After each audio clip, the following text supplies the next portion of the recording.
ఏమీ అర్థం కాని మాటలు మాట్లాడితే మాకెట్లా గుర్తింపు వస్తుందనే దాని మీద వాళ్ళు మీడియా ద్వారా, సోషల్ మీడియా ద్వారా, యూట్యూబ్ ద్వారా చెప్తున్నారు. వాళ్ళకు తగ్గిన బుద్ధి కోసం ఇవాళ మేము కౌంటర్గా ఇచ్చి ఇప్పటి నుంచి అన్నా నేర్చుకోవాలని చెప్పేసి సమావేశం పెట్టుకుంటున్నాము. దానికి కొన్ని మార్గదర్శకాలు చెప్పదలుచుకున్నాము. గత 10 ఏళ్ల నుంచి ఎక్కడ లేని రికార్డులు మార్చి దౌర్జన్యాలు చేసుకుంటూ ఎవరు అడగరు మాకు, కేసీఆరే మాకు పులి అని చెప్పుకుంటూ తిరిగి మండలాల పోటీ, కాన్స్టిట్యూన్సీల పోటీ, గ్రామాల పోటీ, అది తండ్రికి ఉన్న పొలం పిల్లలకు కాకుండా, పిల్లలకున్న పొలం భార్యలకు కాకుండా చేసి ఆప్షన్లు పెట్టి రికార్డులు మార్చి దౌర్జన్యాలు చేసి దండుకుంటూ ఉంటే ఈ ప్రజాప్రభుత్వం వచ్చినాక కాంగ్రెస్ హయాంలో ఇలాంటిది అవతోకలు నడవకుండా చేస్తున్నారు. కాబట్టి మేము ఎట్లా చేస్తే వీళ్ళను విమర్శించడం, ఎట్లా చేస్తే వీళ్ళ తప్పుదో పట్టియాలని మార్గరంగంలో చూపిస్తున్న ఈ బీఆర్ఎస్ నాయకులకు ఈ కఠిన బుద్ధి చెప్తున్నాం. ఎందుకంటే కాంగ్రెస్ ప్రభుత్వం అంటేనే ప్రజాప్రభుత్వం.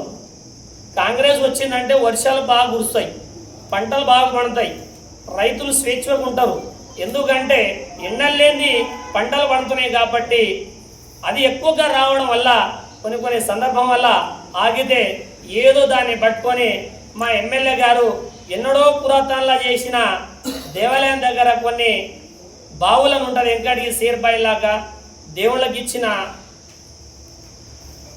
ఆ భూములకు పుటికలు తీసి మట్టి తీసి దానికి ఒక దేవాలయం సంబంధించి పెద్ద నీళ్లు స్టోరేజ్ ఉండి స్నానాల గినాలు ఉన్న దగ్గర అరే ఫస్ట్ నేనే దీనికి ప్రతిపాదనగా ఉండి నేనే ఈత కొట్టి చూపిస్తా, ప్రతి ప్రజలకు బాగుంటుందని చూపిస్తే ఒక దిక్కు ఫోటో యాడ్ చేసి ఒక దిక్కు రైతు రోడ్డు మీద కూర్చున్న దాన్ని ఏడో పెట్టేసి చూడు రైతులు గోసాపడుతున్నాడు, ఎమ్మెల్యే గారు ఈత కొడుతున్నాడు, జల్సా చేసుడు అని చెప్పేసి వాట్సాప్లో స్టేటస్లో పెట్టుకుంటారు. కాబట్టి మీకు తగిన బుద్ధి కోసం పెడుతున్నాము. ఎందుకంటే అధికంగా ఎండాకాలంలో మా పెద్ద నాయకులు చెప్పినట్టు ఇందాక కేఎల్ఆర్ కాలువ నిన్న మే వరకు నడిచింది. కాబట్టి ఎండాకాలంలో ఎన్నడని మీ 10 ఏళ్ల నాడు ఒక రైతుకు 20 నుంచి 30 క్వింటాల్ మొక్కలు కానీ వరి కానీ పండించిన దాఖలు ఉన్నాయా? ఎందుకంటే వాళ్ళని ఎట్లా తాపాలి, ఎట్లా మభ్యం పెట్టాలి, ఎట్లా ఒడ్డు తడుకోవాలని ఒక్కటే చూసి మార్గం కానీ మా కాంగ్రెస్ ప్రభుత్వం అట్లా కాదు. రైతుకు స్వేచ్ఛ ఇచ్చి అదనంగా నీళ్ళిచ్చి పండిస్తే ఇవాళ ట్రాక్టర్ తోటి కాకుండా డీసెంలు కాకుండా టిప్పర్లతోటి మక్కలు పండించి పోసిన దాఖలు ఉంది మా కాంగ్రెస్ ప్రభుత్వం. ఎందుకంటే మా దోనూరు రైతు ఒక్కరు రైతు 20 ఎకరాలు పొలం వేస్తే 650 క్వింటాల్ మక్కలేని ఎండాకాలంలో.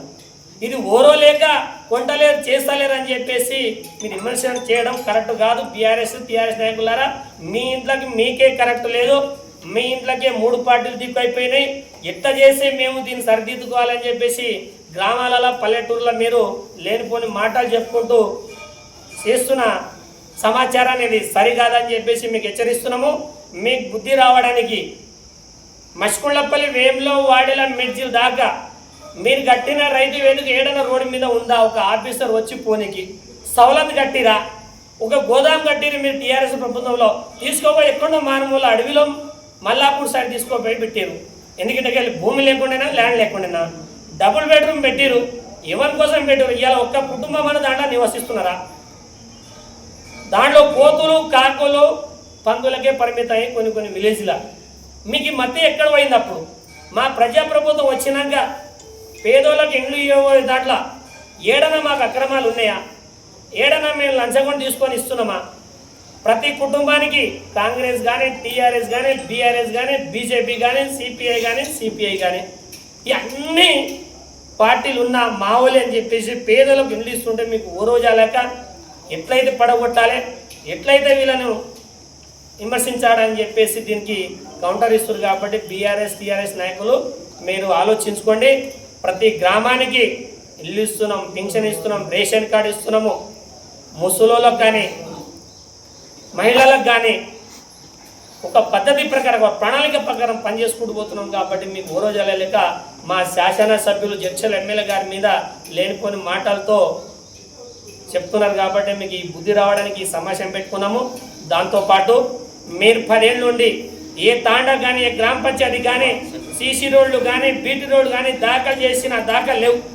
ఇవాళ మీరు చేసిన పనులకు 10 ఏళ్ల వరకు కూడా పూర్తి చేయలేక మా ఎమ్మెల్యే గారు అదనంగా డబ్బులు దాన్ని కేటాయించి కంప్లీట్ చేసి ఉన్న కౌన్సిలర్ తోటి శంకుస్థాపన చేసి బ్రహ్మాండంగా ఆఫీస్ తయారు చేస్తే ఇది నేను ఇచ్చిందే నేను చేసిందే అని మరి నువ్వు ఇచ్చినప్పుడు నువ్వే ప్రారంభం చేసుకోవాలి కదా. మరి 10 ఏళ్ళు పోయి ఇంకా 2 సంవత్సరాలు మా గవర్నమెంట్ వచ్చినాక కూడా పని కాలేదంటే మీ పనితనం ఎట్లా ఉందో అక్కడ కనబడదు. కాబట్టి మీరు అక్కడ పోయి చూసి ఇది నేనే అని చేసిన అని చెప్పడానికి సిగ్గుచేటు ఉండాలని చెప్పేసి ఈ మీడియా ద్వారా తెలియజేస్తున్నారు. కాబట్టి జై కాంగ్రెస్, జై ప్రజాపాలన.